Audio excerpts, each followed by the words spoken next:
Halo Mbak Pupu, saya Nabil dan saya ingin mempresentasikan visual jurnal saya.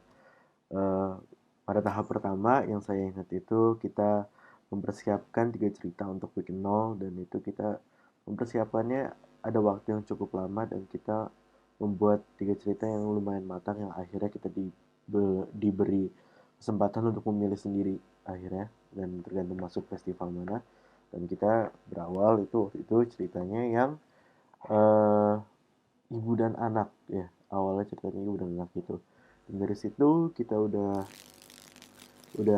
membuat ceritanya lagi memperdalam itu setelah kita pilih dan tiba-tiba setelah kita dapat dan setelah kita masuk minggu pertama kita dapat masukan pertama dari Mbak Pupu dan teman-teman dosen yang lain. eh, Kita decide untuk rombak ceritanya dan kita akhirnya berjalan dengan cerita mantan narapidana yaitu Maria Bebas. Awalnya bermula dari situ. Dan karena waktu di week 1 dan minggu depannya kita harus mempresentasikan draft 1 atau treatment, saya lupa, simplot kalau nggak salah ya.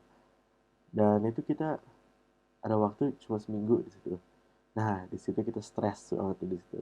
Yang lebih spesifik lagi, saya sama Amel di situ. Stres banget. Dan tapi kita akhirnya di situ bisa melewatkan juga dan di tahap beberapa hari itu saya dapat banyak banget pelajaran tentang SOP, struktur cerita, treatment gitu-gitu segala.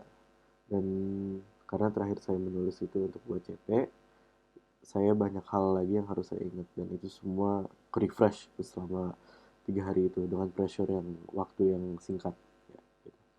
Setelah itu kita dapat masukan ternyata oke, ceritanya kita, berarti kita lanjut lampu kuning, kita gas jalan dengan cerita Mario Bebas. Di situ saya mulai mencari-cari referensi, mulai mencari-cari riset, cerita, dan inspirasi bisa dapat dari mana aja. Saya nyari di secara fisik juga, saya melihat tempat-tempat yang akan dilewati oleh Maria, yaitu beberapa tempat seperti Kebayoran dan trotoar-trotoar di Jakarta Kota.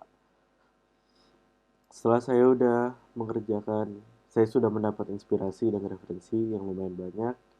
Saya mulai mendalami ke scene plotnya, sorry, sebelumnya 3D karakternya, habis itu scene plotnya, terus itu kita runding-runding lagi dan kita asistensi juga sama Mbak Pupu dan akhirnya oke nih dan kita lanjut ke script gitu. Dan script ini memakan waktu yang lumayan lama juga ya Mbak. Kita dapat waktu beberapa minggu, 2 minggu kalau nggak salah, 2 minggu atau 3 minggu gitu.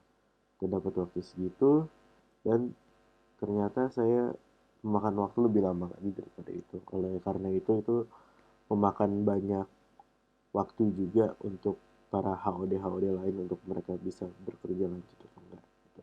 Tapi itu nggak apa-apa dan saya udah belajar lagi untuk semester depan seperti harus kayak apa. Tidak, ya 2 minggu 3 minggu draft fixnya udah jadi. Yang draft itu kita berikan, saya dan Amel berikan ke HOD-HOD lain dan script itu juga yang kita berikan ke talent.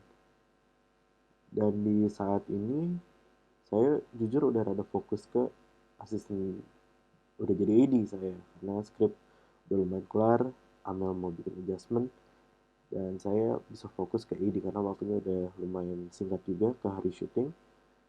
Dan di situ kita saya melihat talent-talentnya mengimprovisasi sebagai karakter-karakter yang udah saya buat gitu dan gimana mereka memainkan apalagi dialog, mereka memainkan dialog dengan lebih fasih, dengan lebih enak, dengan lebih dapat karakternya seperti itu. Dan di situ masukin juga, akhirnya saya masukin juga ke notes untuk script dan saya revisi lagi sekali lagi gitu.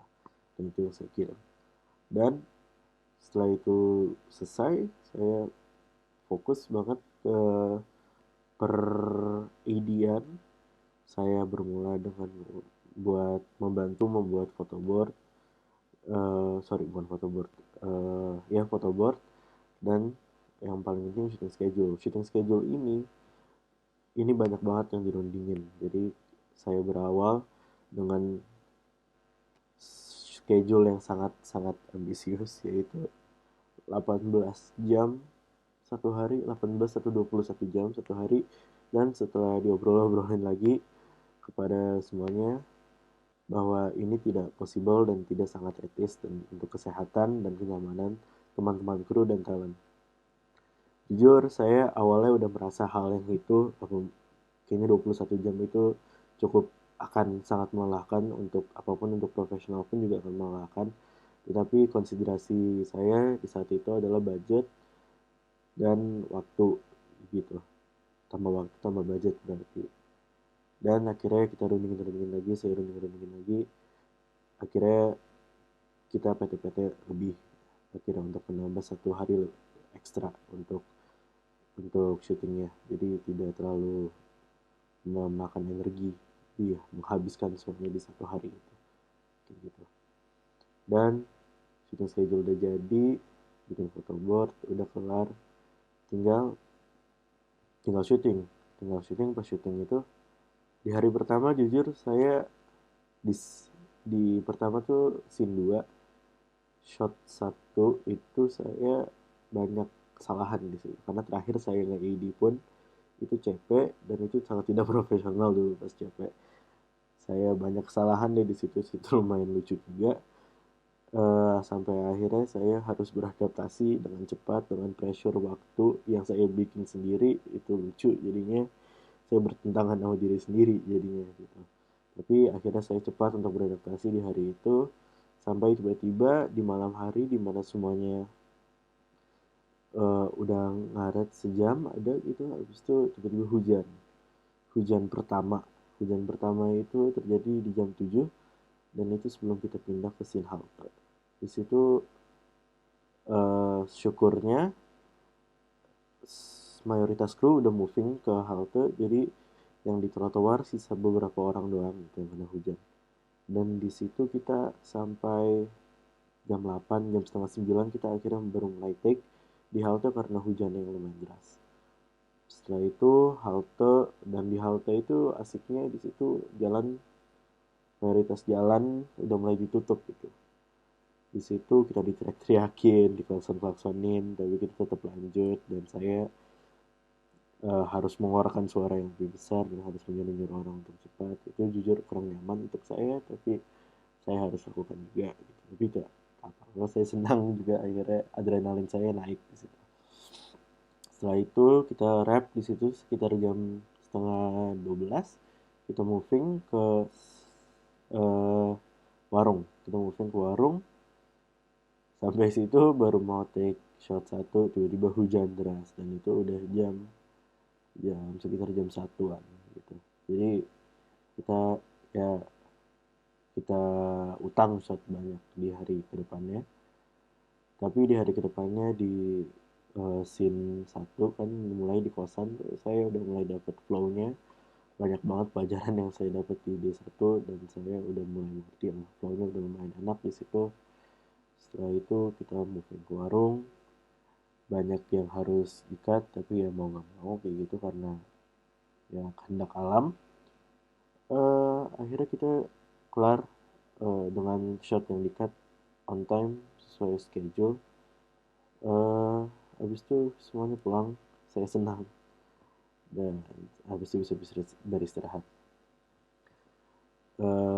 Terima kasih Mbak Pupu dan Kak Juli udah mengajarin saya banyak banget dapat pelajaran di semester ini. Saya lebih kebal jadi di semester ini juga. Terima kasih.